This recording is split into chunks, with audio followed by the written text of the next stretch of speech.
On l'a d'abord connu à Canal Famille avec ses nombreux personnages dans la saison 3 du Studio, aux côtés de Guy Jodoin. Mais il a surtout marqué notre génération avec ce fameux personnage qu'on adorait détester, Brad Spitfire dans l'émission Dans une galaxie près de chez vous. Grand homme de théâtre et d'improvisation, Stéphane Crête a accepté de participer à Génération Canal Famille.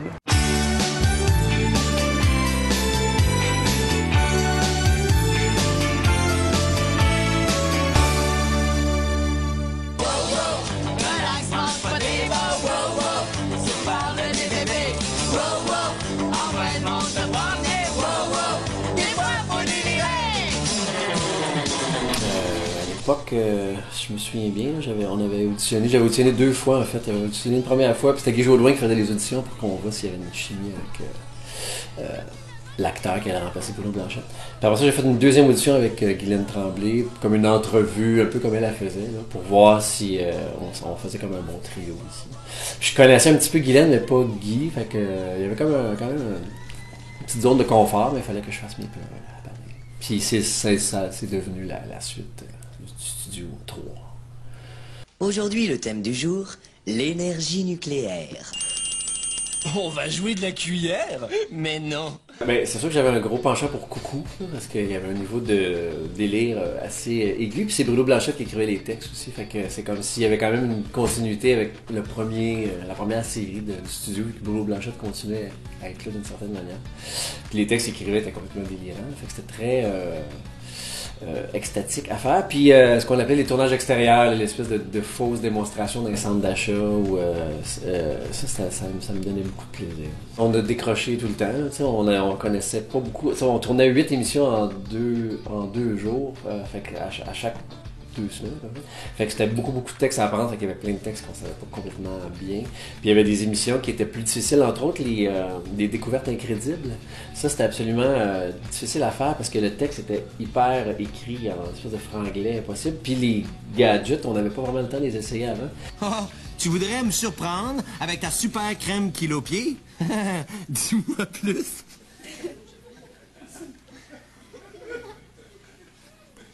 Écoute-moi bien. Cette crème a été testée en situation.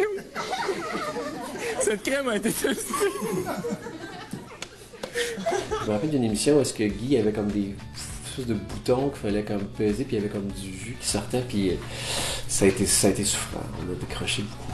Mais on n'avait pas le temps de recommencer dans ce temps-là. Fait que c'était fallait pareil.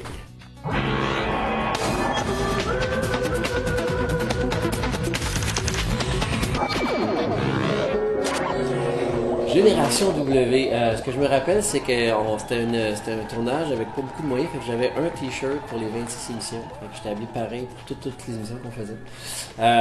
Puis j'étais pas un gros geek de jeux vidéo, fait que j'apprenais beaucoup en même temps qu'on le faisait, mais c'était super drôle, c'était rigolo, puis il y avait quand même un côté vu. Ça aussi, c'était comme c'était de la télévision qui était quand même faite rapidement, fait que c'était agréable de faire ça un peu. Du fait que c'était moins formaté que celui aujourd'hui, il y avait comme une sorte de latitude due au temps, puis due à... Peut-être parce que c'était Canal Famille aussi qui a changé maintenant, mais à l'époque, il y avait quand même une certaine latitude, fait qu'on pouvait comme dire des niaiseries, puis ça paraissait pas trop. Il y avait personne qui s'en rendait compte.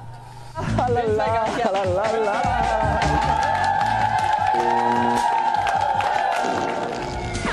Comment le projet Dans une galaxie près de chez vous est entré dans votre vie? Je connaissais bien Claude Legault, je faisais beaucoup d'impro avec, puis je savais qu'il travaillait sur un projet. Il avait fait un pilote, mais c'était Alexis Martin qui faisait le rôle de Brad. Fait que moi, j'ai auditionné pour le rôle du capitaine puis de Falbo. Puis c'est Didier qui me donnait la réplique. Fait que, il m'avait aidé à monter l'audition pour qu'on sache dans quel ton ça se passait. Finalement, ils m'ont appelé pour me dire que c'est Brad que je faisais. Fait que... et je suis devenu Brad. Un instant. C'est pas parce que cet imbécile-là arrive à ça que ça va nécessairement se rien. Que ça va nécessairement. On a fait des ateliers pour trouver notre personnage avec Daniel Fichot, comme des jeux d'acteurs, puis on a essayé de trouver l'animal qui allait avec notre personnage. Moi, j'étais comme une hyène, mélange de serpent et hyène. Fait que ça m'a bien inspiré, cette espèce de côté-là, tu sais, un peu comme dangereux, mais en même temps lâche, puis C'est comme qu'ils regardent toujours un peu sur le côté. Fait qu'on a beaucoup travaillé à partir des animaux. Flavien, c'est un chien, un chien Bernard, qui va sauver le monde des avalanches. C'est pour ça qu'il a son espèce d'attitude. Fait qu'on fait observer les animaux à travers nous, nos personnages, surtout la première année. Ben, tu sais, j'étais un peu comme le passe-montagne des années 2000, là, finalement. Je sens que je vais rester Brad de toute ma vie, là. C'est Jacques Lheureux, qui est un bon copain à moi, il se fait encore appeler passe-montagne tout le temps. Fait que je pense que je vais être Brad éternellement, là. Il n'y a rien à faire. Quel moment de Dans une galaxie près de chez vous est le plus mémorable pour vous? C'est un événement mixte. C'est la première dans la série, le dernier épisode, on a tourné à l'extérieur. On n'avait jamais fait ça. Donc on est allé tourner la scène finale, mais c'est aussi le 12 septembre 2001, donc on tournait le lendemain des attentats, fait qu'il n'y avait pas d'avion qui volait dans le ciel. Pendant une journée, il y avait tout arrêté les avions. Puis d'habitude, quand tu tournes dehors, il y a tout le temps des avions, puis c'est comme dérangeant, fait que tu te fais comme d'arrêter. Mais là, il n'y avait aucun avion, mais ça créait comme un silence un peu oppressant, puis on était tout encore un peu remués parce qu'il était arrivé la journée d'avant. Fait qu'on tournait dehors avec nos soutes, on parlait des humains, comment ils étaient destructeurs, mais on était habités de cette réalité-là. C'était particulier.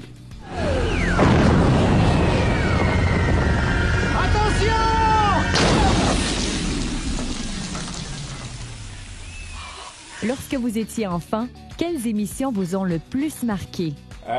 Pop Citrouille, qui était vraiment l'émission que j'aimais bien pour l'espèce de délire qu'il y avait de liberté, de permissivité.